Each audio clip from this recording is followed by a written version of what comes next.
versículo 14. Ou seja, quem convence é o Espírito Santo. Só que às vezes convence de uma maneira tão diferente e as conversões elas não são iguais. Eu me lembro de um pastor presbiteriano, ele contou que estava num culto e ele disse assim que na igreja dele tem um doidinho. Ele disse que toda igreja tem um doidinho. É muito difícil escapar. Tomara que não seja você o doidinho da sua igreja, mas sempre tem um que é mais doidinho, assim, que é mais atrapalhado e que faz umas coisas que não tem lógica. E aí convidaram um empresário para vir para a igreja e o pastor tinha orientado o recepcionista, se caso ele chegasse, para colocar um determinado lugar, mas o irmão esqueceu e colocou o empresário do lado do doidinho. Aí começou o culto, ouviu a palavra e tal, e o empresário ali do lado dele. Quando chegou a hora do apelo, o pastor viu que o doidinho estava conversando com ele, meio que convidando ele para ir para frente, né? Daí conversaram, daqui a pouco o doidinho fez um gesto com a mão assim, vai embora, ou te vira, não sei.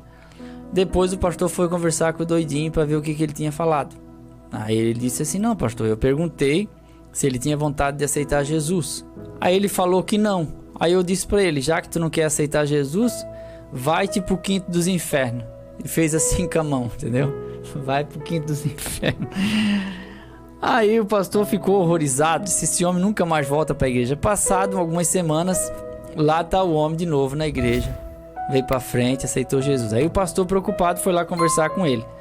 Esse empresário aceitou Jesus. Sobre aquele dia, ele disse: pastor, depois que aquele irmão falou para mim, se tu não quer se converter, vai pro quinto dos infernos, aquilo ali não saía da minha cabeça. Vai pro quinto dos infernos, vai pro quinto dos infernos. Aí eu pensei, sabe do que? Eu não quero ir pro inferno coisa nenhuma, eu vou é para Jesus e acabou. Aí ele se converteu. Claro que isso não é uma regra para evangelizar, mas quem faz a obra é Deus. Quem convence é o Espírito Santo. Quer ver coisa dura, irmãos? É você pregar para os de casa. Não adianta, você fala. Você insiste, você fica nervoso, né? E chega uma hora que quer fazer igual o doidinho e mandar a pessoa pro inferno. Mas não faça isso, tá? Isso não é uma coisa que acontece sempre. O que acontece? Às vezes o de fora vem e prega. E às vezes a pregação não precisa ter palavras. Às vezes eu vejo missionários que ajudam a construir uma casa, ajuda dando carona para alguém, ajudando o filho de uma irmã, de um irmão, e isso vira uma pregação, sem precisar falar muito. E às vezes tem pessoas que dizem assim: eu não consigo falar, mas você consegue fazer. Então faça alguma coisa porque você é salvo. E isso será a pregação. Aqui diz que o Espírito Santo abriu o coração de Lídia. Se Deus não abrir o coração dessa pessoa, ela não é transformada. Não é por força. Tem gente que pega pelo braço e fica: vem, irmão, vem. E não, tu tens que vir, tens que aceitar Jesus. E tem pastor que fica bravo que a igreja é daqueles que não se convertem, não mudam. E ele traz aquela mensagem dura: se você não se converte aqui, procura outra igreja, vai para outro... Eu já ouvi isso. Não tá contente aqui? Vai para a igreja tal. Lá tá tudo liberado. Já tá perdendo a paciência já, porque tá indignado às vezes, porque o povo não obedece, né? E hoje é difícil ser pastor também, porque na época nossa de criança, o Claudino, o Fabiano sabe muito bem, tudo que o pastor falava era lei, todo mundo fazia.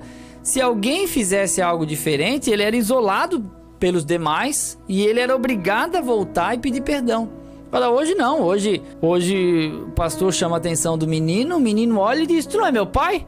E aí sabe o que acontece quando chega em casa? O pai diz assim: bem que tu fez. Antigamente eu reclamava dos professores. Quando eu chegava em casa eu apanhava porque reclamava, né? Hoje não, hoje o pai vai lá bater no professor. Eu fico preocupado com a geração que vem. Quem que vai liderar essa nova geração? Principalmente alguns dessa nova geração que simplesmente acham que o mundo é deles e vivem como se fossem donos do mundo. E às vezes a palavra de Deus não faz efeito porque a pessoa não abre o coração para isso, e mesmo quando sente a presença de Deus, ela se fecha e fica no seu egoísmo e na sua maneira de viver. Eu não mudo. Eu já vi gente dizendo: eu não vou mudar, é assim, deu. Tem marido que faz 1000 promessas quando é noivo, mulher 1000 promessas quando tá namorando. Quando casa, ele chama ela e diz o seguinte: de hoje em diante vai ser assim. Não dá pra mudar, não. É assim. Mas você não falou nada disso. Não, aquilo lá era campanha política. Agora eu fui eleito E vai ser assim, quer ir na igreja um dia por semana. E deu. Tu quer passear com teus amigos? Uma vez cada 6 meses eu vou deixar você sair para pescar. Fora isso, não saia do portão para fora. É um casamento que está fadado à desgraça, porque nenhum nem outro tem a liberdade para viver. Casamento não amarra, não sufoca, não escraviza. Eu posso não ter mais a vida de solteiro, mas de vez em quando eu quero pescar e de vez em quando minha mulher quer ir no shopping. De ser possessivo e possessiva. E não engane a pessoa também, né? Quem faz parte da igreja anda no Espírito. Então nós vimos que primeiramente ela é fundamentada na palavra, segundo, habitada pelo Espírito, e agora quem faz parte da igreja anda no Espírito. Quando alguém responde à mensagem da cruz, o Espírito de Deus produz nele a certeza de salvação. Está lá em Romanos, capítulo 8, versículo 16. Agora, regenerado, o cristão passa a andar ou ser dirigido pelo Espírito. O fracasso na vida espiritual está no fato de não andarmos na esfera do Espírito. Gálatas, capítulo 5, versículos 16 e 17. O Espírito, portanto, habita o crente, capacitando-o. Atos, capítulo 1, versículo 8. Sem a capacitação do Espírito, a igreja é inoperante e perde a sua essência. Então agora, regenerado, o cristão passa a andar ou ser dirigido, mas que tem um coração humilde e ensinável. Temos aquela ideia, porque agora é crente, é santo, é perfeito. Não é? Somos formados de pessoas imperfeitas que estamos num caminho de santificação. Alguns é mais rápido, deixam algumas práticas e outras práticas não. E aí precisa de um trabalhar e um regenerar e um lavar pela palavra de Deus diariamente, para que essas práticas vão deixando de ser praticadas, né?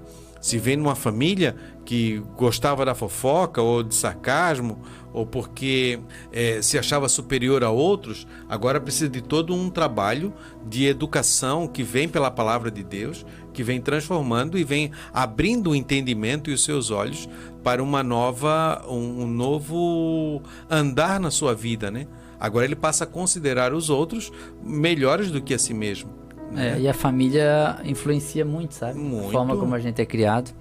Aí dentro de casa, quando casa, os dois trazem histórias de criação diferente, e para ajustar, principalmente no começo, é bem difícil. Então eu sempre digo aos casais que não se assustem no começo, não corram, mas que isso passa.